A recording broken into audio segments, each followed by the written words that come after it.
That could be one of those masculine holdovers Mm-hmm. from old generations, Yeah. that men are just not, they're innately wired almost to just not share their suffering, to let their suffering be known. Like they would rather shoulder the suffering in silence than ever open up. And I have no idea if that is what he was going through or not. But I mean, I certainly know men in my own family who operate that way. I certainly know Sure. other men who operate in that way. And as unpopular as it is these days to like empathize with the masculine or empathize whatever, like We're it's a gonna do real it.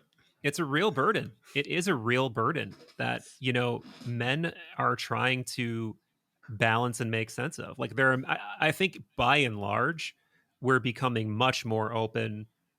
I think our generation and younger are, again, by and large, much quicker to hug, much quicker to open up, much quicker to like tell their friends that they love them, etc.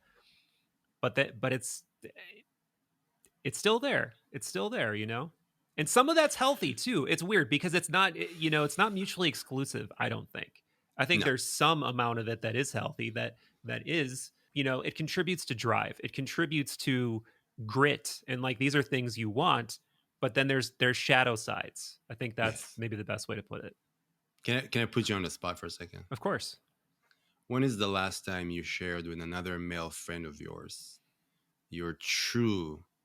You talked in your last podcast about two types of suffering. When is the last time you shared with a male friend your true suffering, Michael? Like your true pains of your existence? You know, I don't feel like I really like cloister that fully, but I also have this feeling of like, no, now's not really the time to get into this. It's like even with my good friends, when I'm talking to them, rarely am I just like I want to like unleash this burden on someone. So, Okay, you I, see that word though? yeah, yeah, It's a burden. That's what men have learned, that their feelings, their deep experiences, it's a burden. They're not supposed to burden people. That's masculine trauma. hmm, I can share. I had a friend visiting here from Israel who, myself, and another person who also lives in California, we known each other for 20 something years. We lived together in multiple places. We traveled in Asia together, very close relationship. And we had this topic come up. And I asked him, I was like, be honest, when you were a teenager, did you ever share with your male friends how you truly feel? And they both said no. So these are right.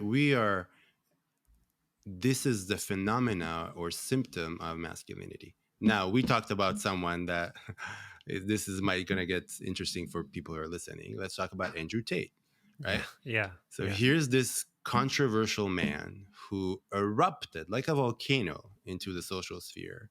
yeah. And I told you, he was the most Googled thing in 2022, let Hmm. alone how many views he had on TikTok and all this stuff, right? And he's presenting a very particular type of masculinity. What is happening in the collective unconscious that this Yeah, phenomena is so intensely yeah. grabbing everybody's attention? He's everywhere. Hmm. Hmm. What is happening? Who is he? Right now, mind you, I want to say I am not an Andrew Tate fan. I think 99% of his messages are wrapped in toxicity and are not helpful for anyone. And inside all that toxicity, he does bring something which I think we're naming is like men have learned, Hmm. Hmm. right? That if they're not killers, they don't exist. So Yeah, he's talking to that wound and he's like, okay, if that's the reality, I'm going to teach you how to become a killer. I'm going to teach you how to make a lot of money. I'm going to teach you how to get the woman. I'm going to teach you all these things. And he's talking yeah, directly to that wound. And he's able to grab all these men who are, are suffering deep inside from that exactly. They're like, yeah. finally, someone sees me. Yes, yeah, yeah. I think. You're definitely, but yeah. it's negating. But it's right. No, It's no. this negates all the shadow that's wrapped up in all his messages, which Yeah. is, yeah, it's gonna be interesting to see how we deal with the aftermath of this movement in like 2 or 3 years, as opposed to what's happening right now. Yeah. And this is a phenomenon that I just think, even outside of him in particular, I want to talk a little bit more about him in particular, but Yeah. outside of him in particular, this is an interesting phenomenon where cults form around certain personalities. And sometimes it's for the good, sometimes it's for the evil, sometimes it's for the neutral, sometimes it's in between. Right. But it's almost like you can guarantee, if someone reaches this manic level of success where people are Mm. just FOMOing into them like it's some kind of fucking, cryptocurrency that's just won't stop skyrocketing. It's like bullish FOMO behavior. Like that's what it Right. is. It's like you see Hmm. people glomming on to a particular personality. I think that is a surefire sign of what you're alluding to, that there's something in the collective unconscious that this Hmm. is becoming a vessel for now. Like, this Yes, is not exactly. about this person anymore. Now this person is like collecting a kind of energy somehow, and everyone's attracted to it because they're becoming like an archetype of something. And I think what that archetype of Hmm. something is like, it's a little bit of like Mars energy, maybe. It's a little bit of like conquering Zeus archetype energy or something like that. And it makes sense because people are starved for that kind of energy, I think, because there's just there it's so multifaceted. I don't think it's a simple answer. You could go hyper simple with it and say men can't be men anymore. You could go down that whole rabbit hole, like the pro male, like, I'm a fucking man and I'm not sorry about it. You could go down that rabbit hole, but it's more than that. I think it's also just people don't have catharsis. People don't have Hmm. catharsis for, they don't have sexual outlets, they don't have physical outlets, they don't have like some great cause worth dying for in their life. So they project all of that. Like, he becomes a vessel for all of that, and they see him as a path toward that somehow. And I've seen it happen with other people too. Like, people, you know, and I think he's a way less evil. And I don't even want to say Andrew Tate's evil, because I don't know how much of the things he's accused of are true. I don't know how much of what he says he really believes. It's like, Right. I just don't know. I don't know. But yeah, from the outside looking in, it does look pretty toxic, or at the very least, it looks like to me But that not he, necessarily untrue, by the way. Just because yeah, it's true. toxic, it doesn't mean that there's not a Yeah, lot of like that's a great truth in point. that toxicity. That's a great point. And But I uh, am curious about what you said about catharsis. yeah, And because yeah, if you can say something more, because this is interesting to me, because I've been in the army, I've had catharsis, yeah, I've been enlisted into. I can tell you that doesn't give you anything. That did not fulfill any masculine, archetypal, primal masculine need for me. On contrary, it just added to the complexity. Unless you stay in a militant like state of mind. hmm, This is where it's interesting. I can see, and obviously there's many reasons for the difference, but in Israel, you have to go to the army. yeah, You go, you do your 3 years. Very rarely people stay like have this like military pride after. hmm, In the US, it's a lot more of a phenomenon. People build a personality around it. You're a vet. And maybe that talks to this catharsis. And maybe you're talking about purpose. It's like, how do you create yeah, a sense of purpose in a life that if you don't have a sense of purpose, you are going to be like a leaf in a river, you're going to go. Yeah, but there's so many responses. I love the yeah, archetype idea. I think he's a genius in the sense that he could suss out what's the necessary archetype, and he hmm, just like hmm, took it from the collective air and just like yeah, he's like, okay, I'm gonna be your hypercar badass right, messiah yeah. savior. Yeah, like, well, he isn't afraid to turn up the dial on the Exactly. cartoonish levels of everything. And another thing that I think he does probably somewhat knowingly is he plays with controversy. And this is the other, like, this is just something that For sure. I felt the pull to try to like be a lightning rod at times, or I felt the pull to be controversial at times. And clearly this works for him. Clearly this works for people like Jordan Peterson. Clearly, like, they're sort of masters of like pushing certain buttons. And I just cannot bring myself to do that. Like, I just don't think it's genuine, and I don't think it attracts the right kind of attention. Like, I think the kind of attention it draws stems from a kind of like anger. You know, like, Mm. you can't be attracted to that unless you feel like that anger, you've bottled that anger up, and now you have this outlet to like almost vicariously live through that person's statements. And you know, Mm. some people might just think it's trolling, some people might just think it's funny, but then there's like a core group of people who are totally drunk the Kool-Aid, and it's like that's where that's where I have the issue with it, because I personally don't like, if you think it's funny, if you think it's entertaining, and at the end of the day you're like, yeah, I don't really feel that way, but I just think it's crazy to watch people cringe and get super angry. Like, a part of me gets that, because there's a scurrilous trickster, you know, fucking type of person in me too. And I want to push buttons sometimes, and privately with my friends, I'll, you know, of course we'll fuck with each other, Sure. and I'll, you know, whatever. But when you know you're pushing on like real people's pain for clicks, that seems like you've done a bit of a deal with the devil to me, you know? Mm.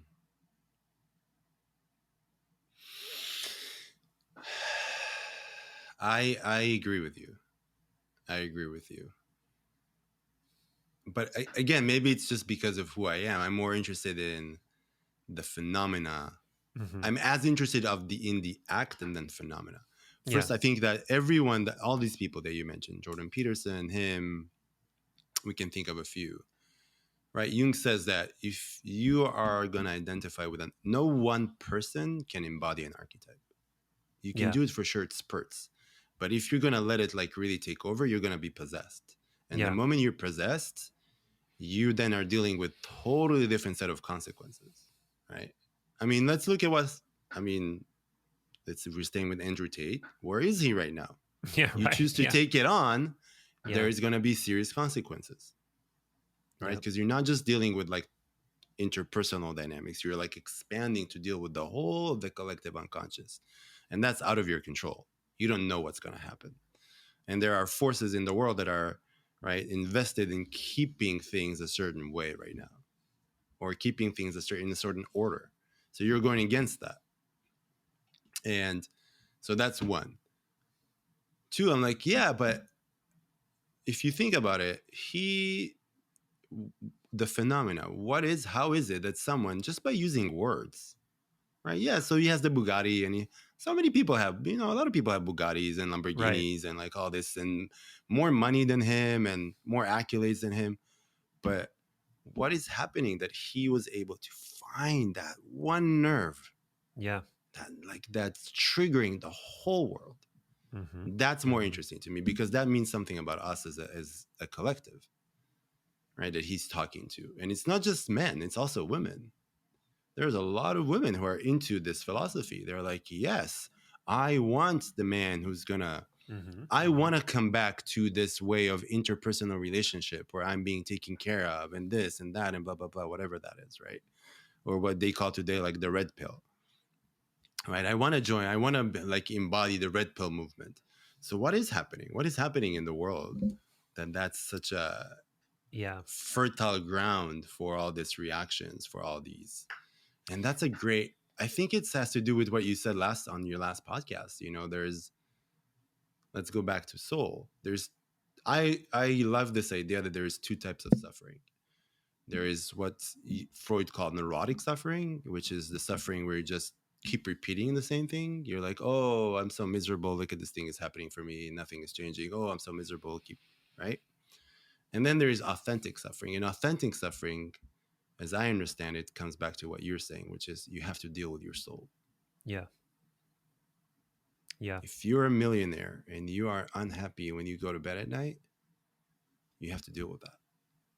Not by buying another car, not by drinking another bottle, not by doing this or that or the other, by actually going deep down inside. I don't know if you've seen this, but there's this whole thing about Prince Harry and how he used ayahuasca and psilocybin. And I've it been always seeing baffles me. Like, why are people surprised? This is what yeah. happened. Like, that's what we were saying. This is what happens behind the screen of personality number one. These people are suffering. We're all suffering, Yeah. right? Yeah, But I think if there's an urge to make sense of your circumstance, your incarnation, why you popped into this particular protein suit, regardless of if you popped into one that is suffering, has very little, is abused, or anything in between on any part of the spectrum. And I'm sure for him, you've got to feel a kind of like, why am I a prince? Why am I here? What is this? What the fuck is going on? What's the deeper mm, truth? And I think there are some people who just lack the seeking impulse, and they're okay to go through the motions, and they're okay to just travel the right hand path and the straight and narrow, and the bigger questions just aren't compelling enough for them to really dedicate much chi to it, just like mm, they're like, whatever, like. And but for everybody else, I think it spans the gamut of life circumstance. I think people behind the veneer are just like, what the fuck is going on? Like, I know it feels like there's more. It feels like there's something I'm not getting. And I don't know if that malaise, that like dukkha, as Buddhists would call it, that just kind of mm, general sense of something's not right. This kind of low level simmering of suffering and discontent that we all carry with us, or at least people who have this seeking impulse, I think, carry with them. It's just there, and I go back and forth on if I think there's really an answer to that. Like if I think there really is a way to quell that, or if it's just like, no, that's endemic. Like that's just will always be there. And I think it can be. I think it can be worse. I think it can probably be better. But I don't know if it's something you can actually exercise yourself of. Even if you're a prince, it's like clearly you're a prince. Like what you literally are, like the top I zero think zero zero I one don't percent of famous humans, and you're of soul human searching. experience Yeah, of human yeah, experiences. I mean, who gets to be a prince at this day and age? yeah, Like you're. I think I love what you're saying, but I think I think we have too much access to information. yeah, I think right now to truly stay unconscious to your soulful life is a choice. It's not about access anymore. Almost every person in this world, almost not all, has access to some kind of service online or not that's going to give them access to the idea that there's a lot more than what you're living.